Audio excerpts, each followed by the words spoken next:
Hay un tema que nos preocupa a todos y es que si realmente está sobrecargado el sistema de salud o no, qué está pasando en este momento, esto es día a día obviamente, y si no la hay, cuán cerca estamos de la saturación del sistema de salud, ¿no?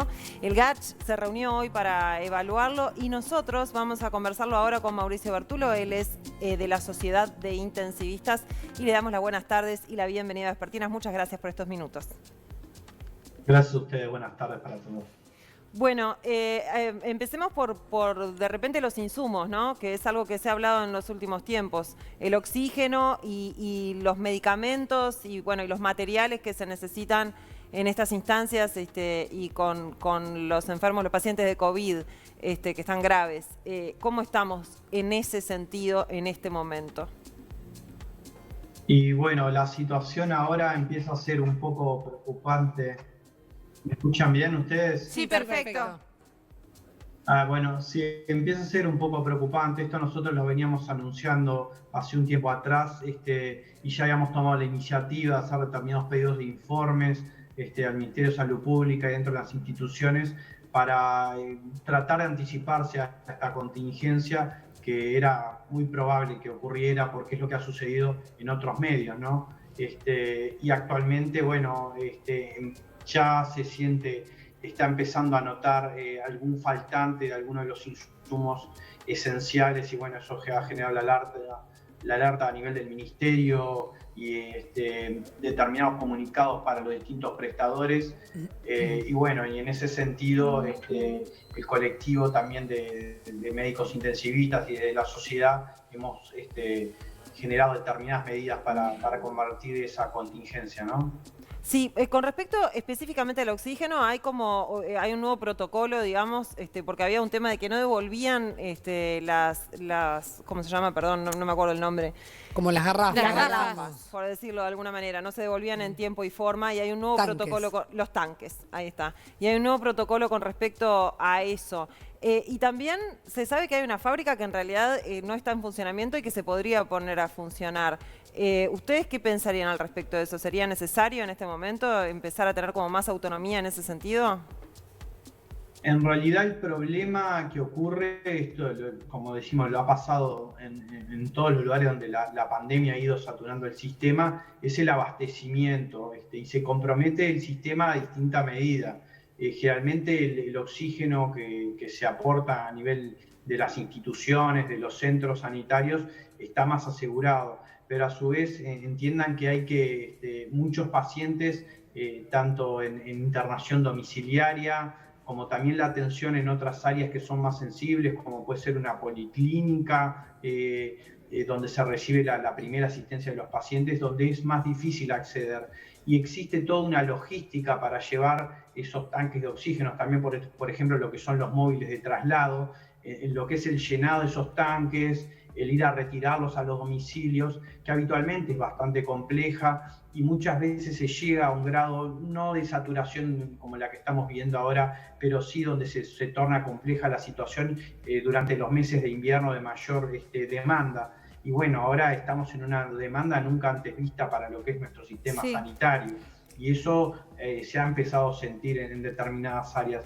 A nivel central, que es el área donde estamos nosotros, lo que serían los CTIs y los hospitales en sí, es como que está más asegurado en este momento la provisión del oxígeno. Pero bueno, a futuro sí puede llegar a ser un problema, ¿no? Porque recordemos que no solamente se utiliza para los enfermos de COVID, hay gente que está en cuidados paliativos que también necesitan los mismos tanques, ¿verdad? O sea, sí, el tratamiento del oxígeno es para distintos tipos de insuficiencia respiratoria. Ahora mayoritariamente son los pacientes COVID, pero hay otros pacientes que también recibiendo, como tú decís, personas que están en cuidado paliativo, bueno, cualquier tipo de procedimiento quirúrgico que requiere anestesia necesitan oxígeno. El resto de los pacientes críticos, pacientes que están internados sin estar críticos, tienen algún grado de insuficiencia respiratoria. El oxígeno es parte de los tratamientos que tenemos nosotros para justamente la insuficiencia respiratoria, que puede ser por múltiples causas. Obviamente, actualmente en el contexto de la pandemia que está en nuestro país, ese es su principal uso es para los pacientes COVID. Mauricio, ¿hay alguna otra faltante de algún otro medicamento o algún, no sé, otro insumo sea fundamental? En lo que es nuestra área, sí, en sí el Ministerio, a través de la IGESA, sacó una recomendación a las instituciones de reportar y controlar un montón sobre todo fármacos, que son los empleados, que son fundamentales para el tratamiento de estos pacientes, ¿no? Desde los corticoides que usamos, sedantes, analgésicos, bloqueantes neuromusculares, anticoagulantes, y bueno, en eso las instituciones, algunas han logrado generar un mayor stock para enfrentar que otros, y bueno, ahora se está empezando a notar esa carencia en algunos fármacos que son importantes para el manejo de los pacientes. Actualmente sabemos que existe problema, por ejemplo, con algunos de los sedantes, que sería el que más utilizamos en nuestro medio ante la situación y el manejo de pacientes críticos y en sí para los COVID, para aquellos, para que tengan una idea de la audiencia, aquellos que están más graves, necesitan una sedación continua intravenosa, que está asegurada, y también para darle confort al paciente, para su manejo con el respirador. Eso se asegura mediante una sedante de infusión continua, que el más empleado en nuestro medio es el midazolam, y también se le hace un analgésico con efectos sedantes fuertes, que es un derivado de la morfina, que es el fentanilo, y algunos, los más graves, requieren un bloqueo neuromuscular, que es dejar al paciente paralizado, como se hacen en las anestesias. Todos esos fármacos, además, se consumen, como saben, tiene una internación prolongada durante muchos días y a dosis muy altas en estos pacientes. O sea que nos encontramos en una situación donde puede empezar a haber un faltante de esas drogas en pacientes que requieren alta dosis y que son muchos pacientes. Por eso es la preocupación y bueno, desde hace meses venimos con esta preocupación y siguiendo la situación desde la sociedad, ¿no? O sea que no hubo, digamos, un plan de contingencias, porque en un momento dijiste que algunas sociedades médicas se habían estoqueado, digamos, por si pasaba algo, pero ¿hubo un plan de previsión previo a esto? ¿O nos pasó el agua o fue mal hecho ese plan? ¿Qué pasó? Bueno, esto es una opinión personal y que probablemente mis compañeros de la comisión directiva y el colectivo de intensivistas estén más o menos en la misma dirección. Nosotros nos teníamos que preparar para el peor escenario. Creo que desde la sociedad en su conjunto, a nivel gubernamental, creo que el Ministerio sí tenía un poco más de la noción que podía llegar a pasar. Nadie pensaba que podemos llegar a este momento en el Uruguay. Creo que esa es la realidad y que para esta contingencia, ya hemos hablado más en alguna otra oportunidad en el programa con ustedes, no nos preparamos lo suficiente. Y bueno, ahora vamos a sufrir las consecuencias de eso. Ojo, no es tampoco tan sencillo, ¿no? Porque tampoco se echarle las culpas a nadie. Es difícil prepararse para una situación de esta magnitud, para las instituciones que están totalmente desbordadas en lo que son distintas actividades que tienen que ir cumpliendo y que no tienen el tiempo para porque lo otro no para. A veces los recursos económicos. Entonces, tampoco creo que sea una situación tan fácil de manejar. Pero que no estamos del todo bien preparados, sí es una realidad, ¿no? Con respecto al aumento de camas del CTI, ¿no? Que se han aumentado en algunas camas del CTI, ¿cómo se está con el personal para esas camas? Porque en realidad ya sabemos que los pacientes COVID necesitan mucha gente alrededor trabajando. ¿Está bien armada cada cama, digamos, en ese sentido? Y bueno, también creo que es algo que hemos insistido. Nosotros hablábamos cuando sea la información, el aumento de las camas, un número absoluto. Lo que es la cama de un paciente de CTI es mucho más que eso, ¿no? Son los recursos humanos, los recursos materiales y toda la operativa que lo rodea, la gestión del recurso, ¿no? Y evidentemente, pueden haber aumentado el número de camas, capaz que puede llegar a ser suficiente, capaz que no, pero lo que es la cama útil no es lo que era una cama de CTI cuando estaba el sistema fuera de las condiciones de la pandemia, ¿no? Tiene diversas carencias de todo tipo, tanto como del recurso humano, lo hemos hablado hasta el cansancio, y no solo de médicos, sino de enfermería, de fisioterapeutas, neumocardiólogos, auxiliares de servicio, los mensajeros que llevan las muestras. Todo eso se ve ya una carencia importante dentro del sistema y a su vez empiezan a faltar otros recursos materiales más allá de lo que es la cama, a veces ciertos recursos que son del equipo de protección personal que utilizamos, algunos fármacos, capaz que en algún momento nos puede pasar con el oxígeno, como le pasaron en ciudades, en países limítrofes con el Uruguay.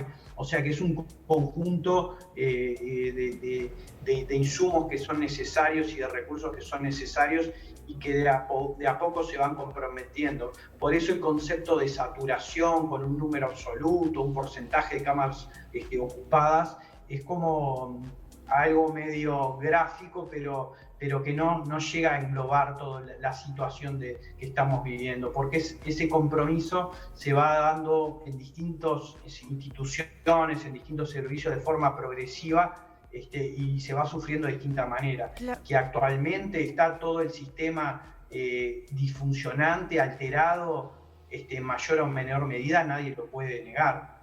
Claro. Sí, tú esbozaste hace un momentito el tema de que se nos viene el frío, ¿no? Y que, bueno, se intensifica la atención a la gente. ¿La vacuna no va a resolver en parte eso? Y bueno, eso es otra preocupación la que estamos pensando nosotros, con la cabeza que tenemos de anticiparnos a ciertas contingencias que pueden ser en el futuro. La vacuna es una solución a mediano plazo. Lo que creo que todos no nos podemos generar expectativas, y creo que se ha transmitido eso a la población, generar una falsa expectativa de que la vacuna es la solución. Sí va a ser algo que controle en cierta medida lo que es el impacto de la pandemia en nuestra población, pero no sabemos, no va a ser la solución definitiva y no sabemos cuánto va a ser ese impacto. Obviamente en un momento eso va a generar un cambio en lo que es el número de casos y va a poder darle cierto respiro al sistema, ¿no? Después, cuando esa inmunización a nivel de la población se logra y el impacto de eso es un poco difícil de predecir. Uno sí tiene para fijarse en modelos internacionales, pero no todos los modelos son similares. Le diría que hay muchas diferencias por el tipo de vacuna que usan, la cantidad de personas o de porcentaje de la población que llevan vacunados. Entonces me parece que sí, bueno, vamos a tener un impacto favorable, pero piensen que el invierno nos va a llegar, por suerte nos está pasando esto ahora y no en invierno, porque ahí sería catastrófico o más catastrófico que lo actual. Nos va a llegar el invierno y ahí es donde es el pico habitual de internación en todas las áreas, pero sobre todo, bueno, en el área que yo me dedico, que es los cuidados intensivos, y generaría un problema sobre el ya existente, ¿no?